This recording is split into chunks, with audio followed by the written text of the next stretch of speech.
All right, guidepost number 25. We've been on the road for almost 6 months now. And we're going to return now to a topic that we've touched on before, the distinction between what it is that I want and what it is that I need. And this is a little bit tricky because we commonly, and we're talking about what's going on in our lives, we'll commonly talk about needs and wants as though they were the same thing. We use those words as synonyms, which is fine. We can use words any way we want, but it makes better sense to use them to mean different things because then they have more power. So I want to suggest to you a distinction between what it is that I want and what it is that I need. And that what it is that I want is something that is much more immediate. It's accessible. It's something I've had before. It's something that somebody else has. It's finite. It's actually attainable. A need is something that's more kind of amorphous, and it's something I can move towards. It's an asymptote. An asymptote in graphing is a limit that you can never fully reach. So a particular function, you can get closer and closer to that particular limit.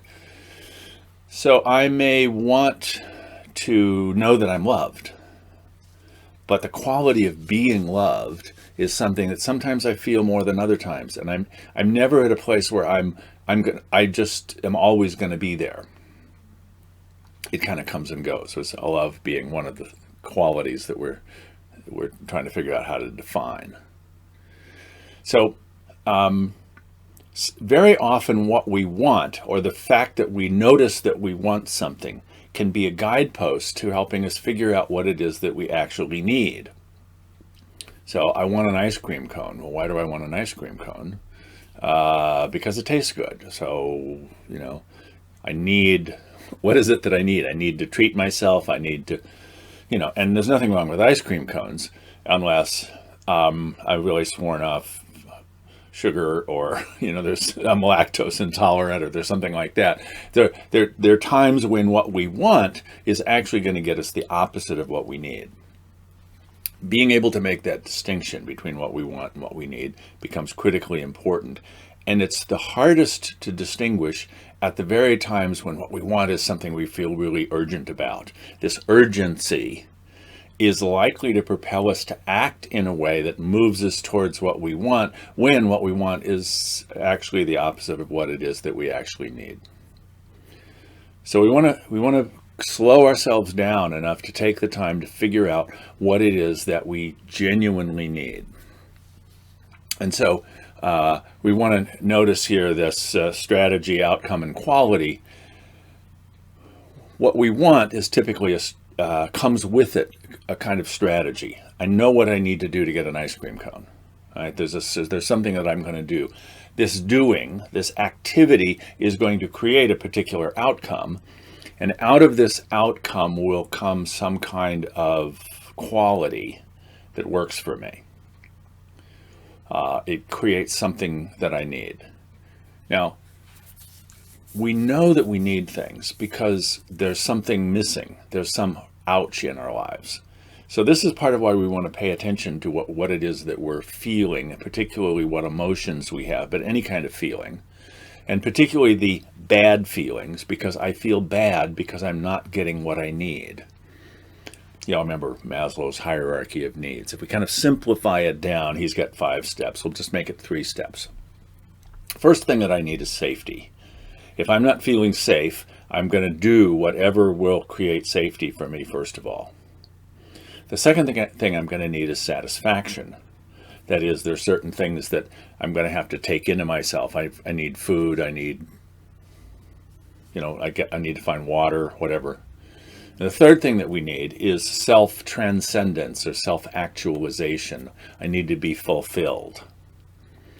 I'm not going to really worry about self-transcendence if there's a tiger chasing me. I gotta take care of whatever's most immediate for me. So, being able to access these higher order needs depends upon our capacity to fill the lower order needs. So let me just quickly throw in here. I was just listening to a podcast. It's called The Argument. It's a New York Times thing. And I've never really listened to it before because I'm not not all that keen on the whole idea of a conversation being an argument. But what they try to do, the conceit of the thing, is that they get people that are apparently on opposite sides of an issue. And the one I was just listening to is about the filibuster. Should we keep the filibuster in the Senate, or should we get rid of it? And they're focusing only on the strategy. Is this a good strategy? Is this a bad strategy? They did talk a little bit about what will be the outcome of having the strategy. But the whole notion that what we need, first of all, is to be able to make decisions together that are as wise as possible. The word compromise was used, the word consensus was used, but genuinely figuring out collaboratively what it is that we're going to create, what we all need, is something that's pretty missing in the Senate and in a lot of part of our lives. The strategy is the bill that's put forth, which will create an outcome. And out of that, something may arise, but we haven't gotten clear on that.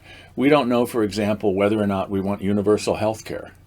We don't know whether we want to be able to assimilate into the American population people who want to immigrate here. We haven't clarified what is the outcome we're trying to create, and thus what qualities will arise for us. Do we think that the quality of being a diverse community is somehow better than the quality of being uniform? So that's why we need to really look at what it is that we need, not just what it is that we want. So we do this collectively. We also do it individually. So I invite you to be thinking about, what are the ouches that are going on in your life right now? What are the things that you're feeling bad about? And what does that suggest to you about what it is that you need? What are the qualities that you find are missing for you? All right? And we'll take that on Sunday night. Hope to see you there.